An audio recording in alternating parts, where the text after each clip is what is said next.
Hello, listeners, and welcome back to another episode of Cognitive Dissidence. As usual, I'm your host. I'm Jacob Shapiro. I'm also a partner and the director of geopolitical analysis at Cognitive Investments. Joining me on the show today is Emily de La Bruyère. She is a co-founder at Horizon Advisory. I met Emily last year. We were both on a virtual panel at a Malden Economics Conference, the Strategic Investment Conference. I met Emily in person earlier this year in January at FarmCon in Kansas City, and have wanted to have Emily on the podcast for a while, but finally our schedules lined up. One of the reasons I have this podcast and feel so passionately about it and called it Cognitive Dissidence was because I don't think there is enough space right now in the media environment for healthy and respectful disagreement between smart people. And this has been a really great episode to record because Emily and I disagree a lot. We disagree a lot on China's intentions and about U.S. China relations and where things go from here. In some ways, though, the most interesting part of the podcast, though, is when you get to the end of the disagreement and we go back and forth a lot on U.S. and China, we actually both ended up in a very similar place from an argument perspective about what investors or what companies with supply chains should do going forward. And that, I think, is a really important thing. A lot of what we do with geopolitics is framing and narratives and trying to make meaning, understand what's going on in the world. But if you don't couple that with a rigorous attempt to say, okay, and what does this mean? What should I do? How do I use these narratives to think about what's happening and anticipate what's going to happen next? Then you're not really using them the right way. So I really, really appreciate Emily coming on, being generous not just with her time, but with her willingness to go back and forth with this kind of disagreement. It's the whole reason we have this podcast, as I already said. So thank you, Emily. Listeners, I hope you enjoy it. We've had a lot of China content here in the first month of the year, but I think it's all really critical, and this is arguably, if not the most critical geopolitical issue in the world, it is certainly among the top three. So if you haven't left us a review, please do. It's immeasurably helpful for the podcast. If you want to write to me to find out more about what we do at CI or more about how to think about geopolitics in terms of investing or supply chains or anything else, it's jacob@cognitive.investments if you want to get in touch. Otherwise, cheers. See you out there. Cognitive Investments LLC is a registered investment advisor. Advisory services are only offered to clients or prospective clients where Cognitive and its representatives are properly licensed or exempt from licensure. For additional information, please visit our website at www.cognitive.investments. The information provided is for educational and informational purposes only and does not constitute investment advice, and it should not be relied on as such. It should not be considered a solicitation to buy or an offer to sell a security. It does not take into account any investor's particular investment objectives, strategies, tax status, or investment horizon. You should consult your attorney or tax advisor. Emily, it's so nice to have you on the podcast. Thanks for agreeing to come on. Thanks so much for having me. I'm excited.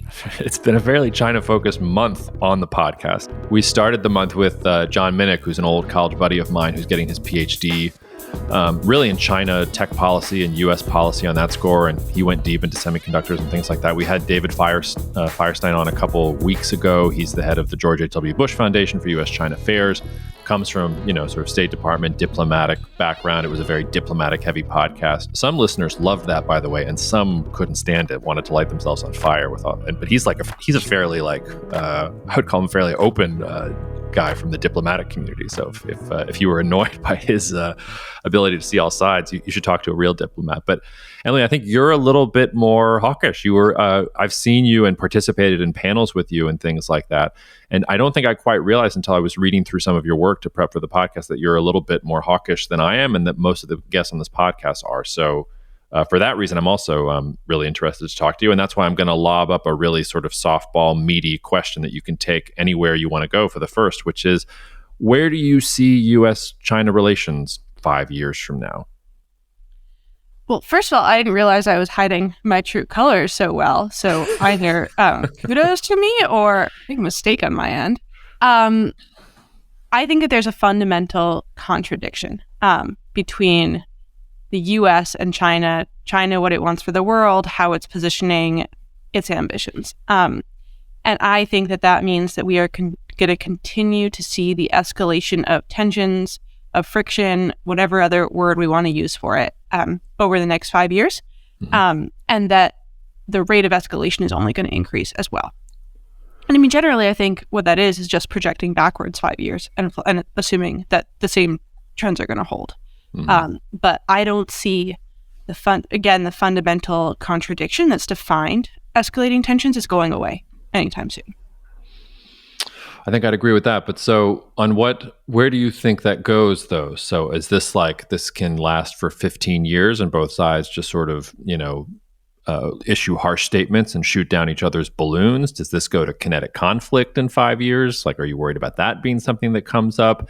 Is it a bipolar world? Is China just one among many challengers that will be challenging the US in a couple of years' time? Like, what do you think anything's going to happen? Like, I guess the right way to phrase the question is 5 years from now going to look any different? Or is it really just going to be, extrapolating from the current trend and probably nothing major is going to happen? Like, probably both economies will make some progress in getting more self-sufficient and decoupling and things like that. But generally, sort of in that time frame, things will be roughly as they are right now.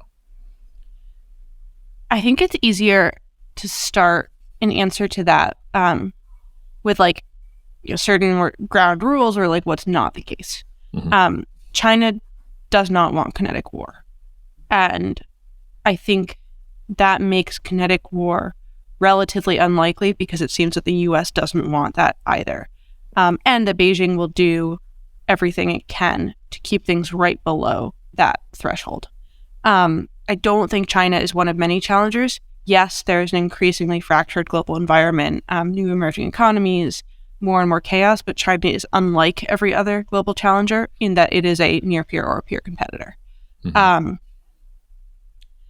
I maybe had one other thing I was going to say on like those, but the real core, I think, of where things are going and therefore where the tension will be is that China's fundamental objective, and much of the reason that there's that like underlying contradiction, is to build dependence on it. Whether that's in terms of supply chains, in terms of political influence, or in terms of capital markets. And the heart, it seems even now, or not even for the past 5 years, whether or not we've realized that explicitly, of the U.S. response to China's global offensive has been to try to cut that dependence. The U.S. is still kind of figuring out what doing that entails. There are a lot of growing pains in terms of both public sector and private sector actions that are going to respond to that. But that's what the U.S., I would argue, what the U.S. Competitive effort by China is going to entail. And then China is going to respond to that by accelerating its push to ensure dependence, as well as its pairing of that, which is ensuring its own independence, which is, in some ways contradictory, but actually not at all.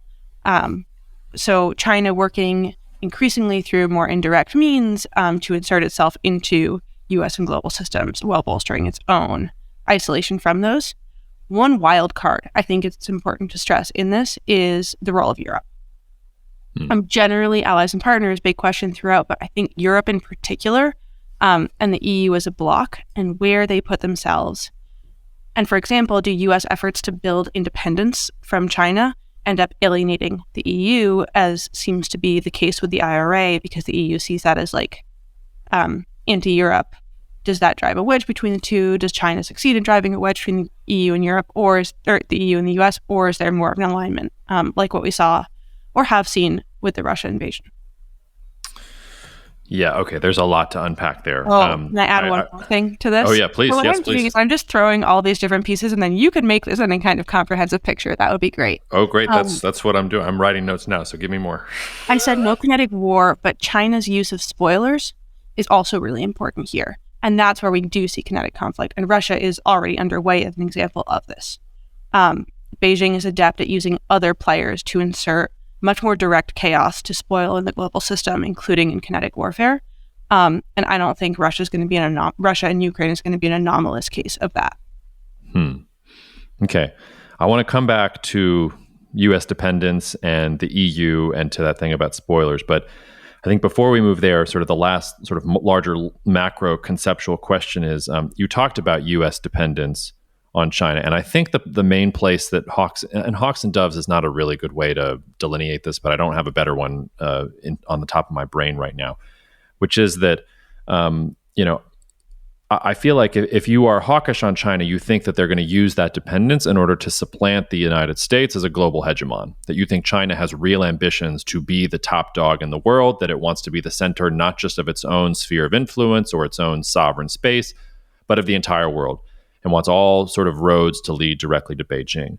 And the flip side of that, if you're a little more dovish, the argument is, I don't think that's what they really want. I think, yes, they want Taiwan. Maybe they want some other parts that used to be part of China that are now parts of Russia or other countries in the region. They want to claim all that territory and things like that. But fundamentally, we're not going to see Chinese aircraft carriers marching up the Gulf of Mexico and China trying to supplant the United States as a global power. They know that they're not capable of that. What they really want is to stand on their own 2 feet and to have that dependence because it generates prosperity for the hundreds of millions of people who don't have prosperity right now in China. They need to be an economic center because if they don't, the Chinese Communist Party is going to collapse because hundreds of millions of peasants are going to throw them out. So is that a useful dichotomy? And do you think that China's real intention is to supplant the United States? Because I would argue that it's not, but I'm open to the argument, or at least the discussion, that is kind of what China's strategic intention is. I mean, I think it's a useful dichotomy because I think it plays to my point. Because yes, China does want to supplant the U.S. How do I know that? Because that's what China says. Because if you read Chinese sources and you look at Chinese resource allocations from the past decade plus, that's precisely what they're outlining as a global objective. Does this mean China is going to march with aircraft carriers across the world? No, I agree with you. I don't think that's going to happen. China knows it doesn't have the capacity, and also China doesn't want the capacity. That's not how China's going to try to supplant the U.S. as a global hegemon. Rather, what we're going to see is a Chinese effort to define the next generation of international shipping architectures, international financial trade systems, value chains, the backbone of globalization, if you will. And because that's the game China's playing, because it's trying to set the architecture for the global system, not just mirror the US and build bases internationally or send its aircraft carriers, I think we're missing, and we continue to miss, the fundamental global ambition that China's pursuing. I'd push back, though, and say none of that's going to work. I doubt that you would accept Chinese yuan as payment for your services. I certainly don't accept them for mine, and most countries in the world won't accept Chinese yuan. Shipping infrastructure and all those other things means you have to have ships to defend the global trading lanes. Like, that's something that China's relied on the United States for a long time. So if the goal is to do all of those things, you sort of have to have some kind of disruption and capability and trust in your system beyond that, which is really, that's, if China's going to supplant the United States from a financial capital flows perspective, that's because the United States is going to default on its debt and do really stupid things, not because everybody's going to suddenly en masse say, we're going to sell all our U.S. treasuries and no more dollars, and we really feel more comfortable with the renminbi in our pockets rather than the dollar. So it just seems to me that that's an unrealistic set of expectations for China, even on a decadal sort of time horizon. But remember that I didn't say that we were all going to start using the RMB. And there's a difference between international financial systems and switching to the Chinese currency, or switching to the Chinese currency in any near-term time horizon. Mm-hmm. China's focus isn't on doing that. It's on defining, again, like to reuse the word architecture, global payment systems.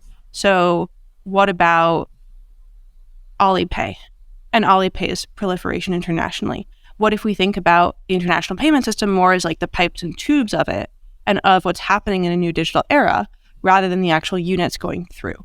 Maybe from there, we get to a point where the RMB becomes dominant. I still kind of doubt it. I don't think China wants to, or there's any immediate move on China to deal with that. But again, it's a different game than the game that the US has been playing.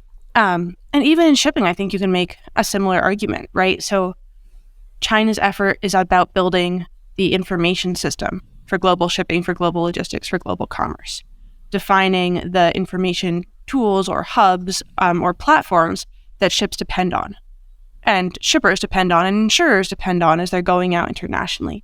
And if you control those, you actually kind of like, you can oversee and you can control international movement. There's an element that maybe has to be securitized, but you can have a lot of control and of oversight and securitization without having a US-like military deployment internationally. And it helps, of course, that at least in the near term, the US is going to continue to underwrite the security bill of what China's doing globally, because we're not about to withdraw our military forces from the international system. And because it's not a symmetric competition with China, we're not going to say, oh, wait, we're pulling out to create a vacuum so that your effort falls apart. I often make the joke on this podcast that I hope that top strategic planners in the Chinese Communist Party are listening, and I hope that they will come bring their infrastructure investment dollars in the Belt and Road Initiative right here to New Orleans and start building port infrastructure and all sorts of other things here so that we can have nice infrastructure and then we can not pay them back for the debt. It's a tongue-in-cheek joke, but like my response to what you just said is like, so what if people use Alipay? If Alipay is better than other systems and they don't charge as high a fees as PayPal or anything like that, why should I really care? Like, hasn't the United States also profited from globalization immeasurably? And some of the logic of globalization is, hey, if they can do something better and more efficient, like everybody's going to enjoy that. Because the other flip side of this is that China's not self-sufficient or self-reliant in any of the most important things that they're going to need, and probably can't be over a period of multiple years. But I guess that really sort of gets into the nitty-gritty question here, which is, if the United States is thinking about cutting its dependence on China, it seems to me that there's an element of mutually assured destruction here, because while China needs the United States and other countries for high-end technology, if we're in the semiconductor space, it's all, all the EUV lithography equipment that comes from the Dutch and the design, all that other stuff that comes from the United States. It's very hard for China to replicate that. But we also need China. So, you probably saw that trade last year between the United States and China, despite the trade war, despite deglobalization, despite all these other things, record high, continues to go up. Like both sides need each other, and trade is going to continue going forward. If the United States really wants to cut itself off from China or get really, really tough on all aspects of Chinese trade and not just a few specific sort of dual use technologies or ones that are critical from that perspective, isn't the United States just shooting itself in the foot? Isn't it blowing up the entire sort of global trade order that it has also profited from over the past 30 plus years? This is fun. Okay, we're going to on those 3 points. Alipay. Why don't I want to end up using Alipay? Why don't I want to end up using all of these Chinese architectures? I don't want our system to become dependent on China. I don't want China to control global information. I don't want China to be able to exact leverage over the US or over me because I depend on a Chinese input or a Chinese platform. I think that's a really, really, really dangerous environment, and one we are already too far in. Which leads to the next point of the US having profited from this dynamic. No, I don't think we have at all. Maybe in the short term, right? In the short term, plenty of people have made a lot of money off of globalization, and a globalization that's been distorted by China. But have we actually profited as a country? Look at our industrial base. Look at growing inequality in the country, which I think is a function of having our industrial base hollowed out, which is itself a function of a distorted global player like China, which has done so intentionally. Look at our ability to have any kind of self-sufficiency, security in critical industries on which we depend, whether that's new future energy sources that risk putting us in an environment where we're dependent on a geopolitical adversary for energy, or our defense industrial base. All of that is not to say that I'm against globalization or I'm against the global trade system. I'm against how China has distorted that, the threat that has injected into the international environment and the threat that presents to the US, and what it means for American prosperity and security moving forward. And then that, of course, leads to what's the solution for that? The self-sufficiency question, China not being self-sufficient either. The first and the cheeky, I guess, answer to that is, yeah, China's not self-sufficient, but we're asymmetrically dependent on them. We're more reliant on China than China is on us. And that's the dynamic China's been working to create. But yes, Beijing's entire model, competitive model, is based on being able to weaponize cooperation, is based on the idea that we're not going to pull apart from them. And that's, again, based on a fundamental reality, which is, yes, that we're dependent and we can't. Or we can't just turn around overnight and decouple. That doesn't change the fact that as we as a system recognize the risks and the threats created by the degree of dependence on China, and the degree to which China weaponizes that and uses that to coerce, we're going to try. And we're going to try in particular in critical sectors. And that effort is going to be compounded by geopolitical realities as well as recognition of simply the risks of doing business with China. It'll come in fits and starts. It won't be total. It won't be overnight. Yes, trade is continuing to grow, even despite a dawning recognition of China as a threat. But this is going to be an underlying trend and force. I think there's a difference between something like Alipay and whatever computer software is helping a U.S. naval destroyer navigate its position in the South China Sea or anywhere else. If the Chinese government wants to know what I look at on Instagram Reels or TikTok, by all means, have access to my algorithm. You can have whatever you think. You want to see what I think is funny? Go ahead. You want to know my credit card information? Fine. There's 500 other hackers out there that could probably get it too.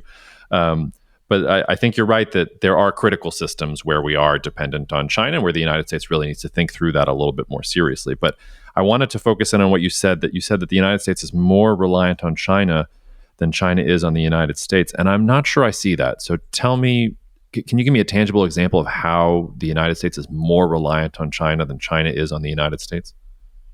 Okay, before I do that, I want to go back to your point about TikTok and Alipay. Mm-hmm. I think that when we think about it, just as like China looking at what I'm doing, we minimize the question. Because what it really is large-scale collection of valuable information that's all aggregated, or that can all be aggregated, and also control over important, like, everyday elements of life, right? So, the TikTok concern, right? Yes, of course, there's the China can spy on me personally, but there's also think about how much data on humans and human behavior and what makes you tick, and the fact that I'm gonna be addicted to reality television if you hand it to me.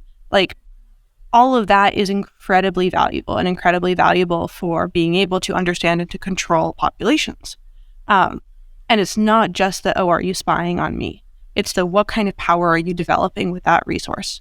And how are you able to use it to propagate your narrative or help your companies or hold what I depend on for my day-to-day at risk?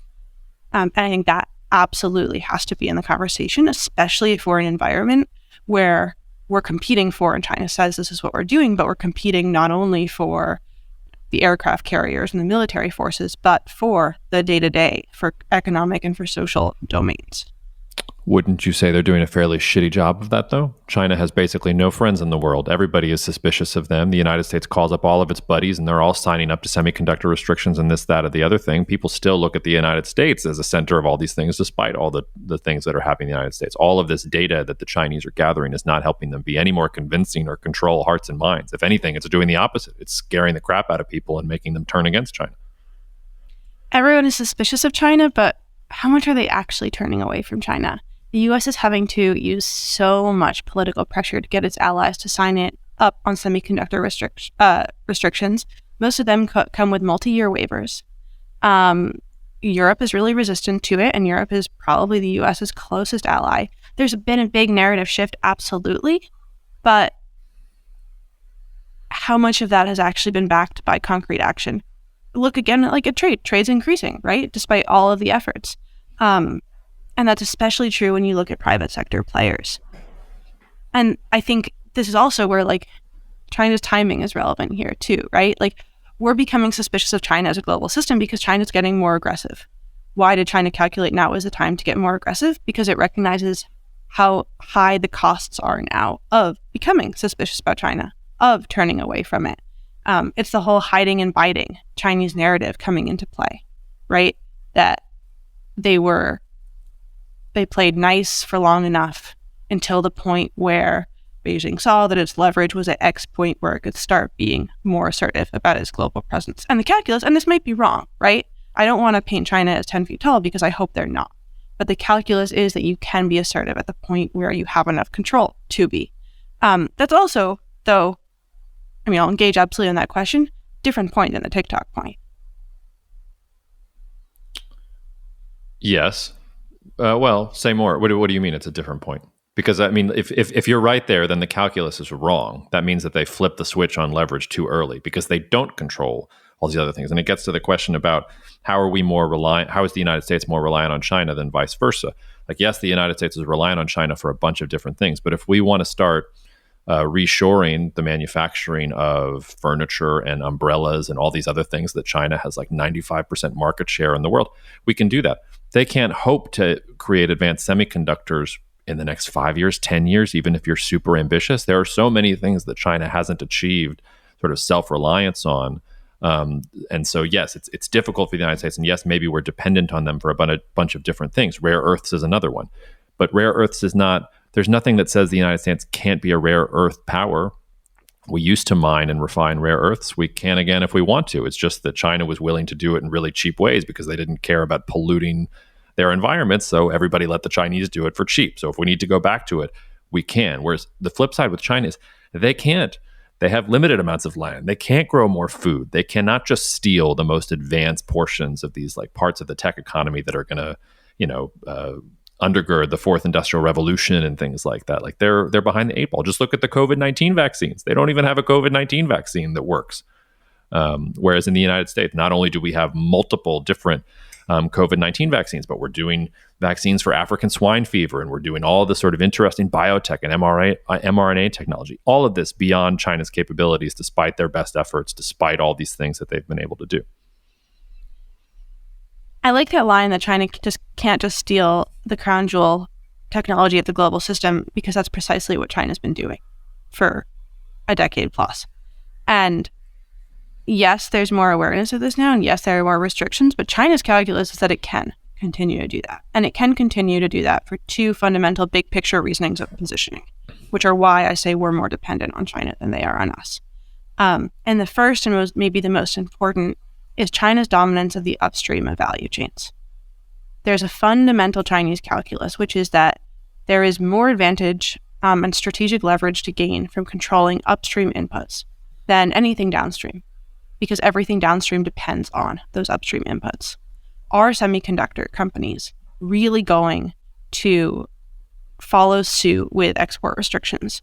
And is our governments really going to continue to enforce them if China dominates dominates capacity of the inputs that semiconductors need at the very beginning? Because why does that technology matter if that technology is built on a foundation China controls? That's why the rare earth story is so important. We think of it as limited to rare earths when in fact it includes everything, across a much larger basket of critical minerals, but also other upstream inputs. Take the solar energy, for example. China produces some 90% of international polysilicon, which is a critical input into solar. And I think that's actually a very good case for showing the dependence question, how this works, and how even as we, being the U.S., recognize the risk of China's approach and try to take concerted action, we continue to run up against this dependence question along two main dimensions. Now I'm just going to drone on a little bit about the solar industry, because I think it is the perfect case to look at this. First of all, in the 20-aughts, the U.S. and Europe were the dominant players in solar globally. China had no technological capacity. It was laughable that they could ever play in this field. They stole tech. They massively subsidized production in the country. And over the 10 years that followed, China became the solar producer internationally. The entire value chain depends on Beijing for polysilicon, for solar wafers, for solar ingots, for solar cells, overnight, pretty much. And U.S. industry went out of business. Factory shuttered. Fast forward to 2021, I think. Suddenly, there's recognition of the reality that China's dominant site for producing polysilicon is in Xinjiang, where the genocide against the Uyghur minority is playing out. There's forced labor indicators associated with polysilicon production. Ultimately, Customs and Border Protection starts detaining imports of solar goods made with polysilicon from Xinjiang into the U.S. This basically freezes out the U.S. solar industry or new projects, because suddenly they can't get supply because all of the supply depends on China. This coupled with tariffs. So you would expect suddenly, right, there's pushback against this. Isn't that the point where, as you said, we can just reshore? Why can't we? Of course we can do that. Yes, China makes things cheaply, but we have every ability to make polysilicon at home, except that we have so little industrial capacity left And the global market, which has become so dependent on Beijing, is so unwilling that 2 years later, there's been effectively no change in production of solar inputs in the US, despite the fact that because of government efforts, we can't get those from China.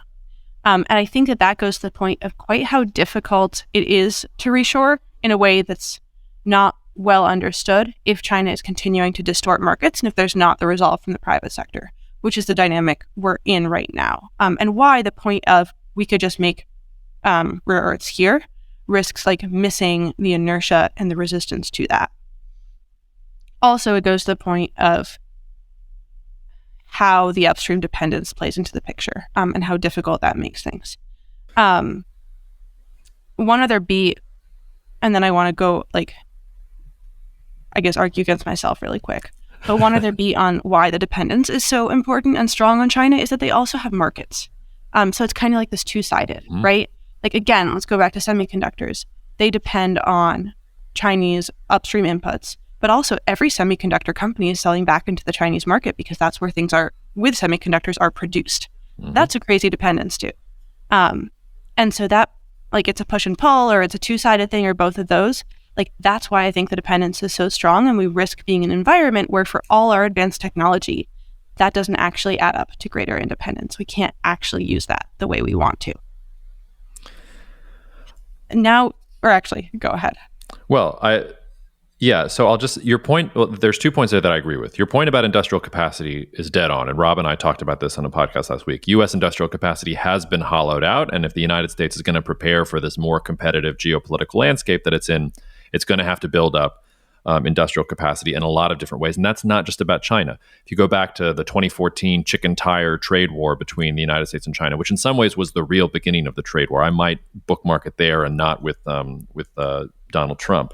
But what happened there was that the United States sort of decimated, Chinese cheap tire producers who were flooding the U.S. market. But that didn't lead to more U.S. manufacturers making tires and making a profit. It meant Vietnam and Thailand and everybody else got to sort of go into the system. So there's a broader point there about industrial capacity. I also think, you raised the issue of Xinjiang, and I should just say Xinjiang is the more sinister part of what the Chinese Communist Party is doing that I think somebody like me who wants to be more optimistic and wants to find some kind of way for the United States and China to deal with each other more pragmatically, that's the sort of shadow lurking behind all of this. Because you can make all these arguments you want about, they don't want to invade, they don't want to be the global hegemon. But when you look at what they're doing in Xinjiang, like, that's a very clear, okay, there's something darker going on here, and something that, I use the word sinister, that's the right word. When it gets to solar, though, I'm really glad you brought this up, because this is also very interesting. And this is where globalization has helped U.S. consumers put a bunch of solar panels on their homes, because what China has done by being this low-cost producer of solar, yes, it has this dominant position upstream supply chains, as you said, but it's also driven the cost down of deploying solar massively. So when I drive around New Orleans, or when I drive around U.S. cities and I see solar panels on people's homes, the only reason that's affordable is because China has been driving down the cost of that. And we didn't prioritize that in the United States because we had the shale revolution. We didn't need to. We've got natural gas coming out of our ears. So if we had not discovered,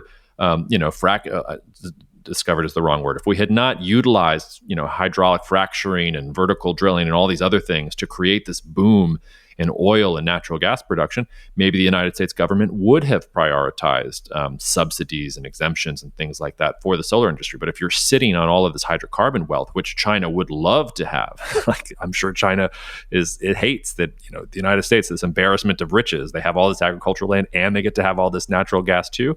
In some ways, the reason that the Chinese government emphasize solar so much was because they don't have a lot of other choices. They have to go to nuclear. They have to go to solar. They don't have the hydrocarbon resources at home there. So I take your point. I wish that the United States was at the front of the pack on hydro and wind and solar and all these other different things. But as long as you have as much natural gas and as much oil as we have here in the United States for as cheaply as we do, unless you're going to say that the U.S. government is going to come in and really manipulate the market in a way to really boost those other industries, they're going to go, if not to China, then to somewhere else where they have really cheap labor and that they can make those things. The flip side of that is that China cannot go make a 3 nanometer chip. They cannot make an EUV lithography machine at any point in the next 5 years, the next 7 years. So maybe it took the United States a long time to get the Dutch government to sign on to the semiconductor restrictions, but it looks like they're signing on. China's screwed. They literally can't do that. There are these very specific things that if you want to achieve all the goals Xi Jinping has laid out, that he can't do. So, and that's why I say I agree with you that if you sort of look at the scale and scope and all the different industries, whether it's solar, whether it's the switches that go on 5G telecoms equipments, whether it's umbrellas, like all these different things that China has ridiculous market share in, it would take years and investment to either reshore it to the United States or friendshore it somewhere else, but we can do it. They literally can't for some of these things that are so critical to, oh my God, we're going to be the leaders of AI in 2025 and 2030. Not if you don't have the equipment you need to make advanced semiconductors. You're not. Good luck with the semiconductors that you have. So there, I threw some things at you and see if you can sort through it. Let's start again on solar. Why don't we just spend this whole conversation on solar? Great. We're absolutely right that U.S. consumers have solar panels on their homes because of China's subsidies for the industry. What does that mean? That means that we as a country depend increasingly on China for a critical future energy source, and not just solar, but renewable energies broadly. So that means that what that is doing is building in greater energy dependence on an authoritarian adversary. That also means that we depend for our solar energy on panels that are made with slave labor and with coal, and very dirty coal. The reason Xinjiang is such a hub of industrial production in China is not only the subsidies there, not only the slave labor campaign, but also that there are effectively no environmental regulations and that it has abundant coal resources.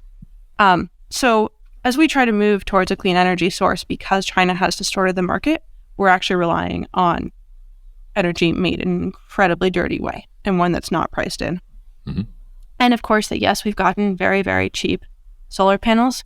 We've lost a major industry and a ton of jobs related to that. And you argue that's because the U.S. didn't prioritize solar because of the shale revolution. How then to explain the fact that Europe's industry also got hollowed out?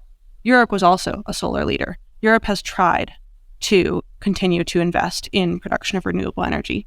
But China's approach was so distortive in the solar industry that there was, regardless of shale, regardless of prioritizing elsewhere, there was no alternative for any global player. They ate the market through government intervention. And then, okay, I guess then we go into the high-tech question and whether that's going to prevent China from accomplishing its global ambition. It's such a nice narrative, right? That we're going to stop China from getting technology and therefore China's going to fail in its approach. And honestly, in theory, absolutely agreed.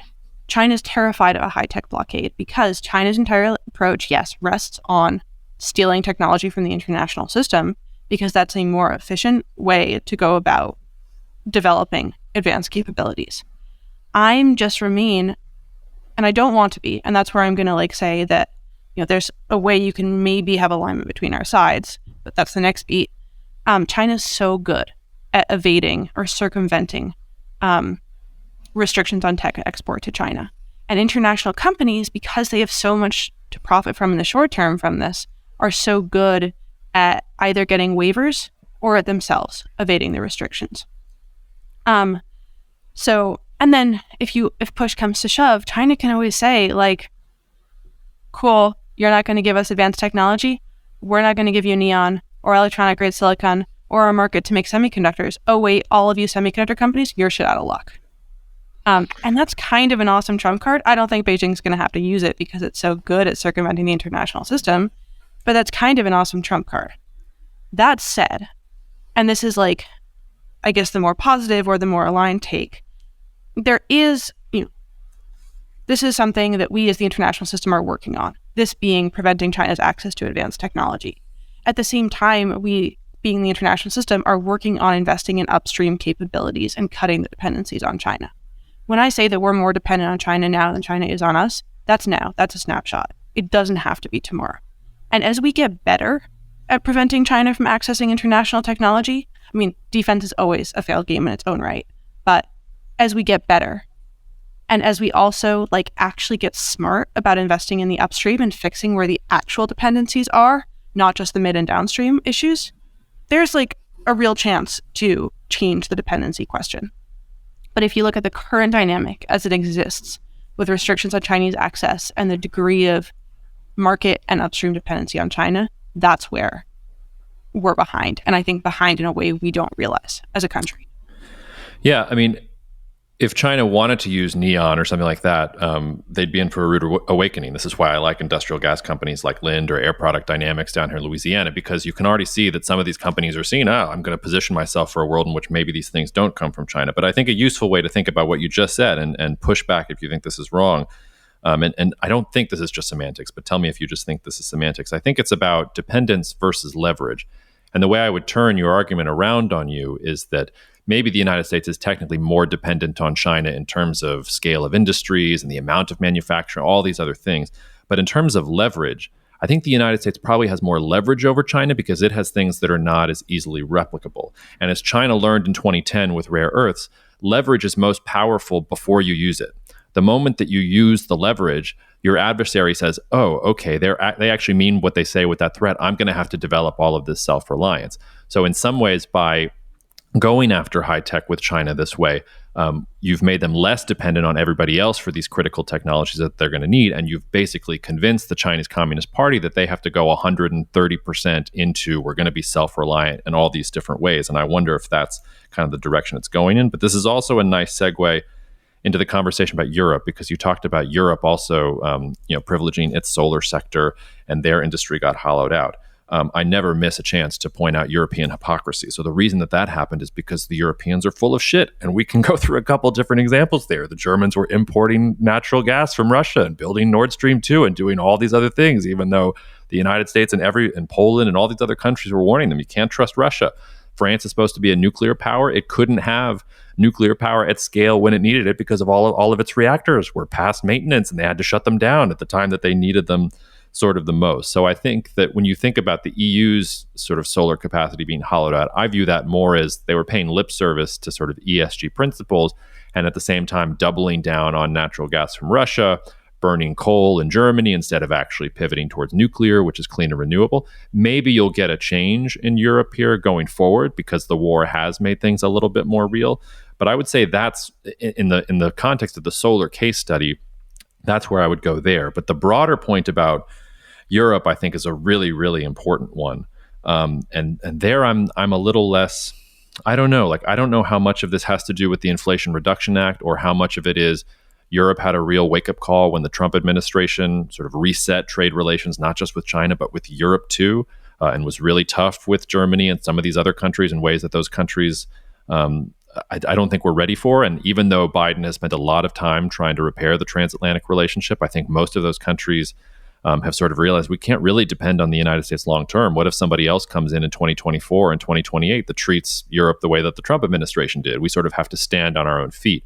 And it's why I like the multipolar argument, because it seems to me that Europe is showing signs of emerging as its own geopolitical player. I don't think the United States can count on Europe as its closest ally. It's Japan and Australia and countries like that are actual allies. Europe, it seems to me, is doing its own thing and has scale of its own. But I agree with you in some ways. That's the critical question, because if Europe comes along with the United States, you're probably right. It's bipolar conflict. It's the U.S. and Europe, versus China. It's hard to imagine another player there. If Europe is standing on its own feet, then it's multipolar, and we've got at least three major powers that are all competing with each other. If Europe goes the other way and says, hey, in Germany, we still want to sell all of our products to these hundreds of millions of Chinese middle-class citizens, Chancellor Scholz will go and shake hands with Xi Jinping and do what he needs to do to open up Chinese markets, well, then it starts to look a little scarier from the U.S. perspective. So that's me riffing on Europe, but why don't I give you the opportunity to develop that point a little bit more, because I thought that was a really critical one. Absolutely. And first, I'm just going to do two beats on the earlier 2 points. Yep. I think the leverage dependence, I maintain still that China has more leverage. And I also think that one other input into that is China's control over its private sector. It acts as a consolidated entity. It can have its private sector aligned with it in trying to exert leverage over the global industrial system in a way the U.S. and its partners can't. Quickly on solar, I do think that so you're arguing that China isn't responsible for fully distorting and cannibalizing the market, and that's reflected in the fact that Europe and the US weren't sufficiently prioritizing solar, while China was, explained through the lens of they were also investing in other energy sources, including ones that are not so awesome, dependent on Russia. China was investing in other energy sources too. It's not like China didn't spend those years, investing in conventional energy sources, including in partnership with Russia. It's just that China distorted the market more, and China doubled down on subsidies more. And maybe the U.S. and Europe could have raced China to out-subsidize the solar industry, but that's like not how we work, and that's not how the international it's how we work. It's how we work sometimes. It's how we started the semiconductor industry. How we're trying to respond to. Well, that's a whole other question. I have a lot of issues on that one too, because I do believe in international trade norms. But anyway, Europe, more interesting. And I think a first lens at Europe. Well, okay, there are a lot of lenses in Europe that are super fun, and one is just I think the underappreciated tension between Europe and the U.S. and how much Europe represents the U.S. But a first angle, which goes back to your question and your original framing of is China trying to take over the world, is how China sees the question you just laid out and Chinese discourse on the role of Europe and whether or not it aligns. And basically the argument in Chinese sources is that Europe will be the swing vote that decides the future of the global system. If China succeeds in driving a wedge between the US and Europe sides with China, then China's like, okay, done, we're good, we control the world. If China quasi-succeeds in driving a wedge between Europe and the US, and Europe stays neutral in the Chinese logic, you have three players, as you said, except China's argument is neither the US nor the EU has sufficient scale in its own right to rival China. And so they argue that in a state of three-player neutrality, China wins. And then, of course, if Europe and the US end up aligning, that's where the competition is, because there's parallel scale capacity. And we can talk ad nauseum about whether that's an accurate framing, whether it's overly reductive, whatever. But I do think that this is that argument is kind of all you have to look at to see China's ambitions for the global system and how they're calculating. That shows that this is a global ambition. It also shows how they think of everything through the prism of this end of the world type view. That reminds me of another point I was going to raise, but maybe let's just say that I'm going to pin that one. I have another thinking on the global contest, but we'll pause here. Well, how much Mackinder have you read? You know what? So this is actually a funny aside. Mm-hmm. I am remarkably underread in, maybe not remarkably, in Western, actually reading the Western sources, but I read so much of the Chinese side that I've read a lot of it through Chinese paraphrasings or China saying this is our interpretation, whatever, which is also I don't know, that's kind of my education in all IR, which is in some ways probably a weakness, but I do think is helpful for being able to say here's actually how China sees the world, because it's not I came out of it with the US perspective and then was biased or had that lens in looking at China. No, I mean, not necessarily. We have access to Plato and Aristotle and all these other Greek thinkers because the Arabs kept that philosophical tradition alive, and in the Renaissance we rediscovered those thinkers through Arabic writings and then got back to sort of the ancient Greek. So it's kind of interesting that you're reading there through different translations. But as I was listening to you talk, I wrote down both three-body problem as sort of a tongue-in-cheek joke, but also Mackinder, because the idea of Mackinder is that he who controls the world island really controls the global international system. And we can fudge it a little bit and say let's add the European peninsula into the world island argument. And if that's what you're saying China thinks, that's a very Western Mackinderian argument, which is interesting because it's interesting for two reasons. Number one, I think it's clear Mackinder was wrong.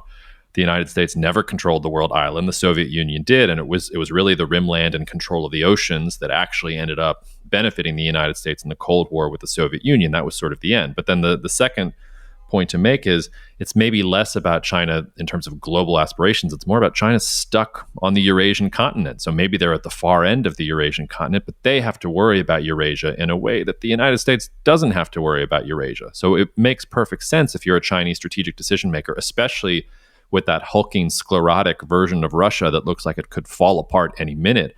on your borders to start thinking about, okay, we need to like understand like how we're going to have at least some modicum of defense and stability when it comes to interacting with Europe, because we are ultimately a land-based power, and we have to devote all of these resources to thinking about it in those terms. So, I mean, I think that's also part of it. But you take it where you want to go. Okay, I'm glad you raised this because this goes into the other thing I wanted to point out.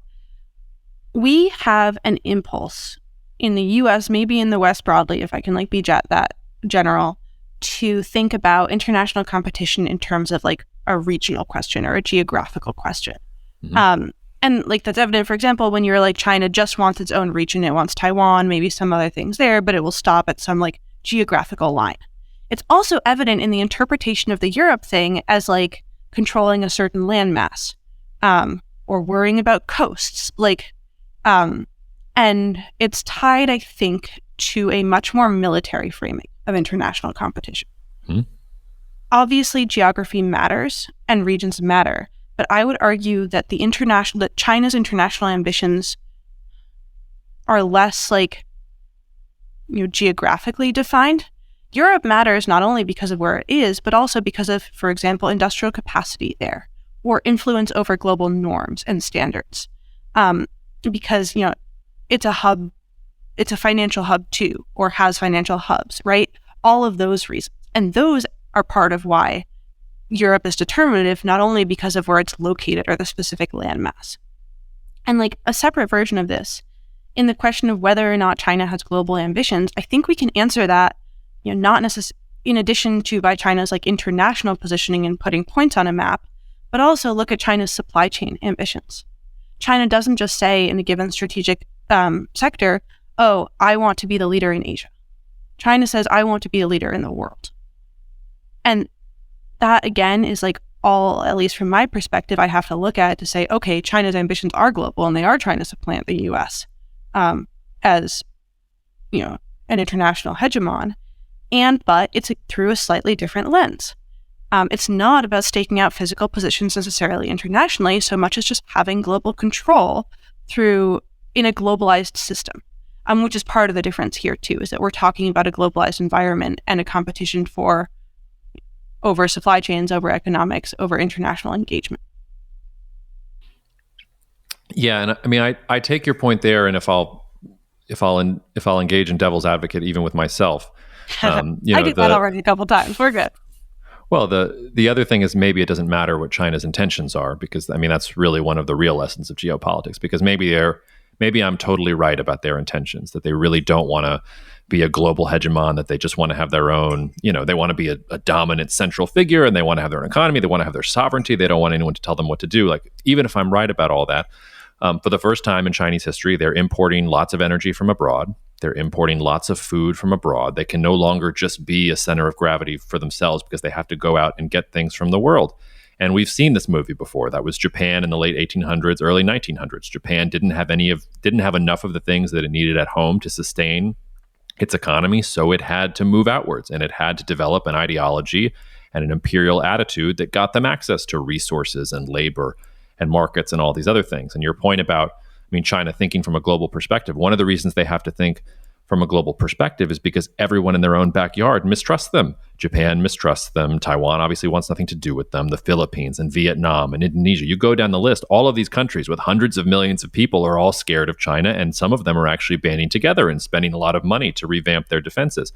The place where China actually can find allies, maybe, are in places that are far away. If you're Brazil, you're not as scared of China as maybe, say, a Vietnam is, because you don't have the historical memory of fighting a war with China. You don't have to worry about them, going a short amount of distance in the South China Sea and challenging you.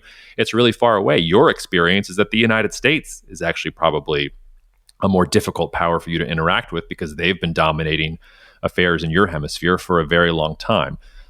Which also, if China wants to push back against the United States, and the United States is going to continue pushing on China, those are the avenues that China has to do to try and develop some kind of, alliance leverage of its own, because it's failing miserably in the Asia Pacific.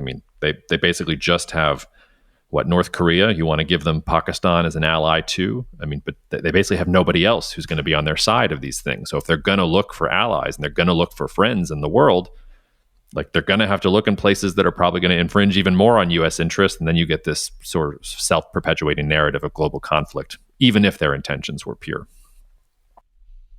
I don't want to argue in any capacity because I'm like, yes, you're agreeing that China's ambitions are global, but I will point out one thing, or just like two nitpicky but I think important elements. First of all, China intentionally doesn't do allies.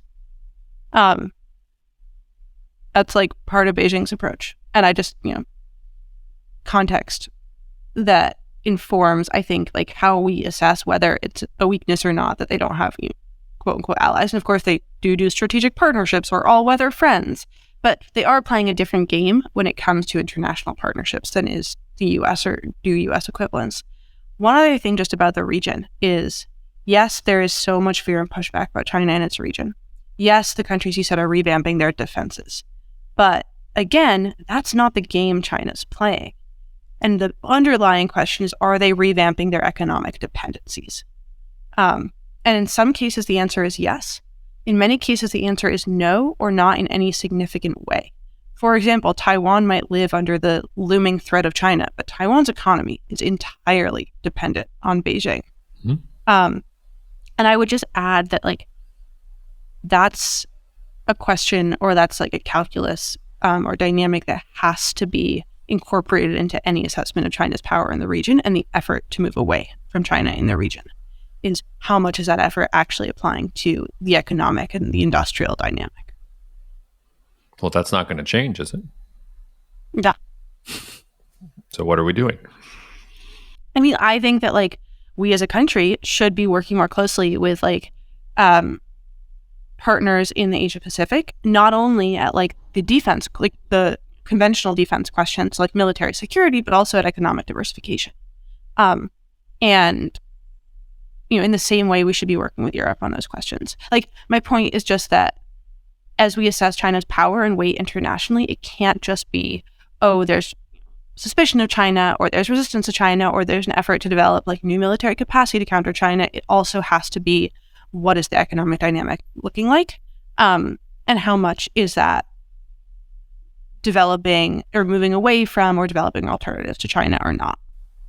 Well, in some of these Asian countries, we were talking about U.S. sort of views of grand strategy, and I take your point that it can be more geographic and militaristic. It can also not be as pragmatic, I think, as some other countries, especially in the Asian context, can be, because Japan is a great example, has everything to fear from China, is definitely doubling down as a U.S. ally and building up its defense forces and all these different changes. But then if you actually look at what Japanese companies are doing, they're talking about building two separate supply chains, one that's going to service the Chinese market and then one that's going to service everything else in the world, because they don't want to lose access to the Chinese market. No rational economic actor would want to lose access to the Chinese market. It's just too enticing. And in some ways, I think that's the biggest challenge for the United States in doing some of the things that you're suggesting, because the United States built this whole system on the idea that there was going to be more market access, more free trade, more globalization, the Washington Consensus. That was what everybody was going to. And if you're going to suddenly, put the brakes on and say, okay, it's true for everybody except China, or it's no longer true and we want to reshore all of this stuff, and if you don't do it, we say we're going to put tariffs and things on you. Like, there's a little bit of whiplash from other countries in the world who have been thinking about, it's going to be our turn. Like, we're going to soak up some of the labor once China gets a little bit more upstream. That's a hard switch to make, I think, for the United States after what it's been doing for so long. I mean, first of all, I would argue that any long-termist economic actor would want to limit their dependence on the Chinese market. The issue is that economic actors tend not to be long-termist. But generally agreed on the switch and the whiplash. And part of that, I think, is a failure on the U.S. side in terms of like figuring out what it is we're actually trying to do when we're trying to cut dependence on China.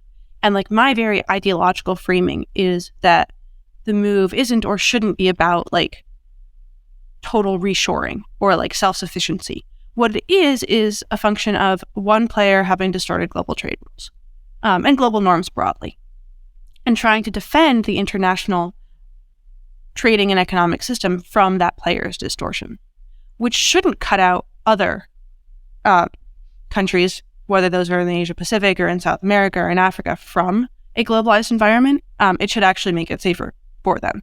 But we as a country risk, like, I think, conflating the move away from one distortive global actor that has come to like control globalization into a move away from a global economic system in general. And that's really pissing partners off. Like, I think that's what's pissing Europe off with the IRA. I mean, plenty is pissing Europe off with the IRA, but that's like one of the things, and also risks alienating players in Asia, as you said. Well, yeah, I mean, to put it cheekily, like, the United States is becoming the distortive actor. Maybe it's trying to be the distortive actor to fix the distortion from China, but it's still the United States is being a distortive actor. Yeah, the fear is that we risk trying to respond to China by mirroring China. And that's a really, really bad idea, both, I think, because it's a losing strategy for the US. Like, that goes against our fundamental strengths.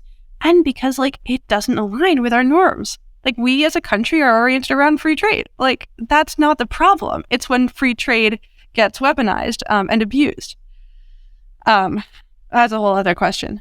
The one thing that I just like do think is worth stressing from like everything we've said, and I think regardless of which position in all of these conversations you're on, there's a lot of opportunity here, and there's a lot of opportunity for the commercial sector, because none of these trends are going away anytime soon. The effort to resolve dependencies is not going away. The refocus on industry is not going away. Whether it's domestic industry or trusted industry, whether the US gets its act together on that side, like, all of these forces are going to create a whole new environment of opportunity. And for all the fear and like the anxiety that whatever this competition creates, like, that's exciting. That opportunity part is exciting.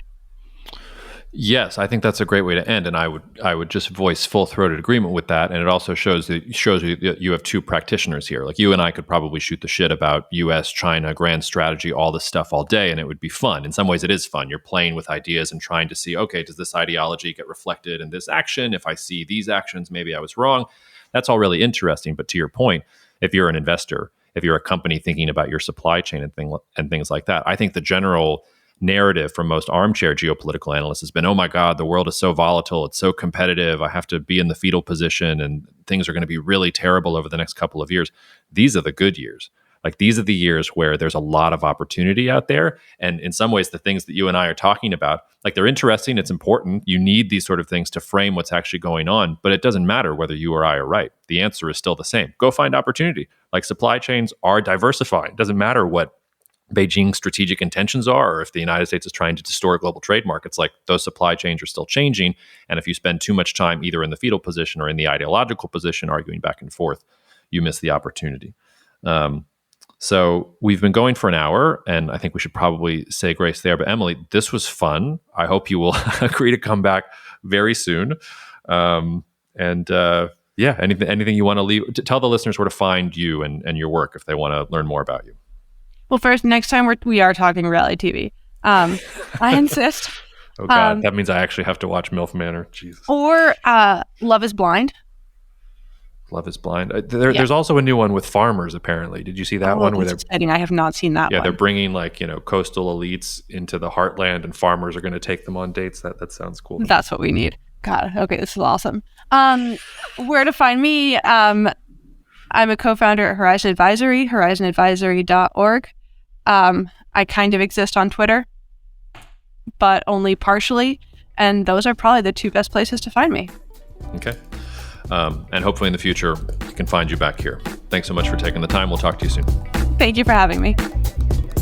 Thank you so much for listening to the Cognitive Dissidence podcast, brought to you by Cognitive Investments. If you are interested in learning more about cognitive investments, you can check us out online at cognitive.investments. That's cognitive.investments. You can also write to me directly if you want at jacob@cognitive.investments. Cheers, and we'll see you out there. The views expressed in this commentary are subject to change based on market and other conditions. This podcast may contain certain statements that may be deemed forward-looking statements. Please note that any such statements are not guarantees of any future performance, and actual results or developments may differ materially from those projected. Any projections, market outlooks, or estimates are based upon certain assumptions and should not be construed as indicative of actual events that will occur.